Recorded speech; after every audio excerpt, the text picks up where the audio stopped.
എല്ലാ കൂട്ടുകാർക്കും ക്യൂസ് ബുക്കിന്റെ പുതിയൊരു വീഡിയോയിലേക്ക് സ്വാഗതം. ഇന്നത്തെ വീഡിയോയിൽ നമ്മൾ ഡിസ്കസ് ചെയ്യുന്നത് കുറച്ച് ജനറൽ നോളജ് ചോദ്യങ്ങളും അവയുടെ ഉത്തരങ്ങളുമാണ്.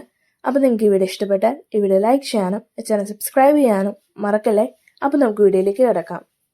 ഉപ്പ് രസമുള്ള മണ്ണിൽ വളരുന്ന പ്രത്യേകതരം സസ്യജാലങ്ങളെ വിളിക്കുന്ന പേരെന്ത്?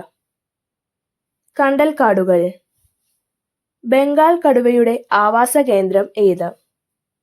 പശ്ചിമ ബംഗാളിലെ കണ്ടൽ കാടുകൾ.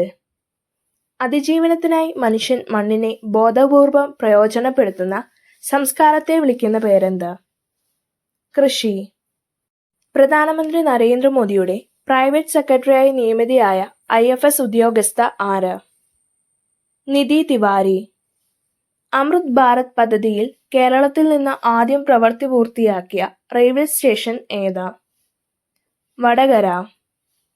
ഇന്ത്യൻ വനിതാ ഹോക്കി ടീമിനായി ഏറ്റവും കൂടുതൽ മത്സരം കളിച്ച് റെക്കോർഡ് നേടിയ ഏത് വനിതാ താരമാണ് വിരമിക്കൽ പ്രഖ്യാപിച്ചത്? വന്ദന കടാരിയ. ഫൈബറിൽ നിർമ്മിച്ചെടുത്ത ഏതു വാദ്യോപകരണത്തിനാണ് MG സർവകലാശാലയിലെ ഗവേഷകയായ വൈക്കം രത്നശ്രീ പയറ്റന്റ് നേടിയത്? തബല. തിരഞ്ഞെടുപ്പ് സംബന്ധമായ ഏത് വിവരവും അറിയാൻ സംസ്ഥാനത്തൊരുക്കിയ കോൾ സെന്റർ സംവിധാനത്തിന്റെ ടോൾ ഫ്രീ നമ്പർ ഏത്? 1950. നാഷണൽ റൈസ് റിസർച്ച് ഇൻസ്റ്റിറ്റ്യൂട്ട് സ്ഥാപിതമായ വർഷം ഏത്? 1946. ഐക്യരാഷ്ട്രസഭ അന്താരാഷ്ട്ര നെല്ല് വർഷമായി ആചരിച്ചത് ഏതു വർഷമാണ്? 2004.